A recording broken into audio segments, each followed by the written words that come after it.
Hi all అందరికీ నమస్కారం. మేము చిరంజీవి. సో మళ్ళీ ఇంకొక disappointing performance Sunriser Hyderabad నుంచి. అండ్ లిటరలీ ఇట్లా ఆశించలేదు నేను.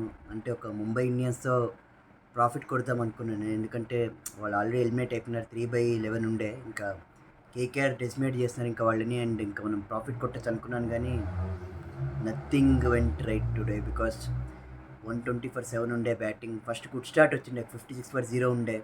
మళ్ళీ సడన్గా ఏమైందేమో కానీ అందరూ వస్తున్నారు పోతున్నారు, వస్తున్నారు ఎగిరిపోతున్నారు, అట్లే అయిపోయింది మ్యాచ్. మళ్ళీ 120/7 ఉండే, ఎవరేం ఆడలేదు.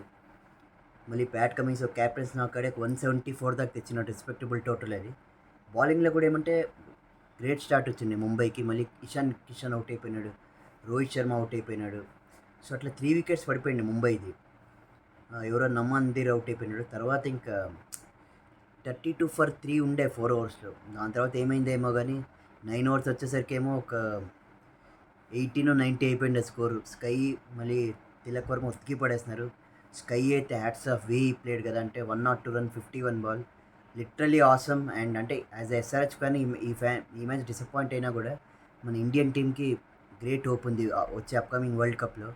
చాలా చాలా బాగా ఆడినాడు. అండ్ ఆ షార్ట్స్ కానీ, ఆ 360 డిగ్రీస్ కానీ, great to see Sky is coming back into the form. కానీ అదొక చిన్న బాధ ఏమంటే మన హైదరాబాద్ ఆడినాడు కదా, సో అదొక్కటి నాకు డిసప్పాయింటింగ్. సరిగ్గా ఎంజాయ్ చేయలేకపోయినా ఆయన బ్యాటింగ్ నేను.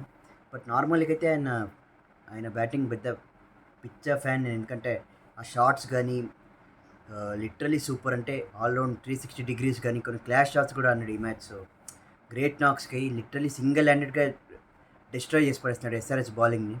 మళ్ళీ వాళ్ళు మ్యాచ్లో కంబ్యాక్ అవ్వలేదు, అంత బాగా ఆడినాడు. అండ్ తిలక్ వర్మ కూడా గ్రేట్ సపోర్ట్ ఇచ్చినాడు. సో ఇప్పుడు ఈ యొక్క లాస్ వల్ల ఏమంటే మిగతా టీమ్స్ కన్నిటికి ఓపెన్ అయిపోయింది. ఇప్పుడు ఆర్సీబీ కానీ, ఢిల్లీ కానీ, పంజాబ్ కానీ, లక్నో కానీ, సో ఇవన్నిటికి ఓపెన్ అయిపోయింది. అండ్ పాయింట్ లెవెల్ చాలా కష్టం ఉంది ఇప్పుడు. సో రేపు మళ్ళీ ఢిల్లీ రాజస్థాన్ ఉంది. సో హోప్ఫుల్లీ నేను మళ్ళీ రాజస్థాన్కే సపోర్ట్ చేస్తాను. సో ఎస్ఆర్హెచ్ ఫ్యాన్గా రాజస్థాన్ గెలిచాలి అండ్ రేపు రాజస్థాన్ బాగా ఆడాలని కోరుకున్నాను. అండ్ మెయిన్లీ ఎల్లుండి లక్నో హైదరాబాద్ ఉంది, హైదరాబాద్లో. సో హోప్ఫుల్లీ అదొక నాకౌట్ గేమ్ లాగా. ఎందుకంటే మన ఇద్దరికి లైక్ లక్నోకి హైదరాబాద్కి ఏమంటే ఇప్పుడు ప్లే ఆఫ్కి వెళ్ళే టైం కదా ఇద్దరికి. సో లక్నో హైదరాబాద్ 4 ఉన్నాడు, లక్నో 5 ఉన్నాడు. సో హోప్ఫుల్లీ హైదరాబాద్ ఏమంటే హోమ్ కండిషన్ యూటిలైజ్ చేసుకొని గెలిచాలని కోరుకున్నాను నేను. అండ్ ఇంకొక శుభతరుణం ఏమంటే మనకి 3 హోమ్ మ్యాచ్లు ఉన్నాయి. ఒకటి లక్నో, మళ్ళీ గుజరాత్, మళ్ళీ పంజాబ్. సో 3 హైదరాబాద్లోనే ఉన్నాయి. అండ్ 3 గెలిచి మనం ప్లే ఆఫ్ పోవాలని కోరుకున్నాను నేను. అంటే ఓవరాల్ పర్ఫార్మెన్స్ చూస్తే ఫస్ట్ హాఫ్ చాలా బాగా ఆడినారు, 5/7. బట్ సెకండ్ హాఫ్ ఏమో అవుట్ ఆఫ్ 4లో 3 గెలిచినారు. 3 ఓడిపోయినారు. అవుట్ ఆఫ్ 4లో 3 ఓడిపోయినారు. అండ్ ఏమేమి బాగా ఆడలే. ఆర్సీబీతో బాగా ఆడలే, సిఎస్కేతో చెత్తగా ఆడినారు. మళ్ళీ రాజస్థాన్తో కూడా ఎట్లా లాస్ట్లో ఏదో కొంచెం కంబ్యాక్ అయ్యి 1 రన్తో గెలిచినారు. మళ్ళీ ఈ మ్యాచ్ కూడా బాగా ఆడలేదు. So second half performance dismal performance by SRH. అంటే ఏమంటే అట్లీస్ట్ ఒక 3లో నెక్స్ట్ 2 మ్యాచెస్ అయినా గెలిచి ప్లే ఆఫ్ వెళ్తారని ఆశిస్తున్నాను నేను. అండ్ అదే నా పిక్ చెప్పినా కదా నేను, రాజస్థాన్, కోల్కతా, చెన్నై, హైదరాబాద్ రావాలని కోరుకున్నాను నేను. అండ్ ఇన్ కేస్ ఆర్సీబీకి అవుట్ సైడ్ ఛాన్స్ ఉంటే ఆర్సీబీ వచ్చినా కూడా నేను హ్యాపీగానే ఫీల్ అవుతాను, ప్రొవైడర్ అందులో ఎస్ఆర్హెచ్ కూడా ఉండాలని కోరుకున్నాను నేను. సో బట్ టాప్ 4 ఐడియల్గా మాట్లాడుకుంటే ఈ టాప్ 4 నాకు రావాలి. Seeing the current points table అంటారు. అంటే ఆర్సీబీ గెలిచాలంటే చాలా కథనే ఉంది. ఎందుకంటే వాళ్ళు గెలిచాలి 3 మ్యాచ్లు, ప్లస్ అన్ని రిజల్ట్స్ వాళ్ళకి ఫేవర్గా ఉండాలి. అది మిరాకెల్ ఉంది. సో అది కొంచెం కష్టం ఉంది. సో అందుకే నేను ఈ 4 టీమ్స్ అంటున్నాను నేను, Rajasthan, Kolkata, Chennai, Hyderabad. So hoping for the best. అంటే చాలా టఫ్ టీమ్స్ ఉన్నాయి మిగతానే, లైక్ ఢిల్లీ, పంజాబ్, లక్నో అందరు రేస్లో ఉన్నారు. హైదరాబాద్ అయితే వాళ్ళ గేమ్ పికప్ చేసుకోవాలి.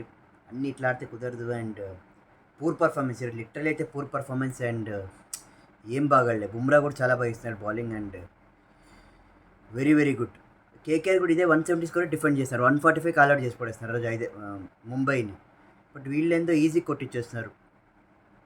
ఏమో sky very very well played sky. And బాధ ఏమంటే మా టీంతో ఉన్నారు. బట్ నో ప్రాబ్లం, లైక్ మనకి ఎస్ఆర్హెచ్ ఫ్యాన్స్కి ఎప్పుడు మనకు హోప్ ఉంటుంది. అండ్ పక్కా మనం కంబ్యాక్ అవుతాం వెడ్నెస్డే ఎల్లుండి. అండ్ లిటరలీ అదరగొడతాం మనం. సో నెక్స్ట్ వచ్చి 3 మ్యాచెస్ హైదరాబాద్లోనే. Don't lose the hope. And we will be back stronger. జై ఆరెంజ్ ఆర్మీ, జై ఎస్ఆర్హెచ్, జై హింద్.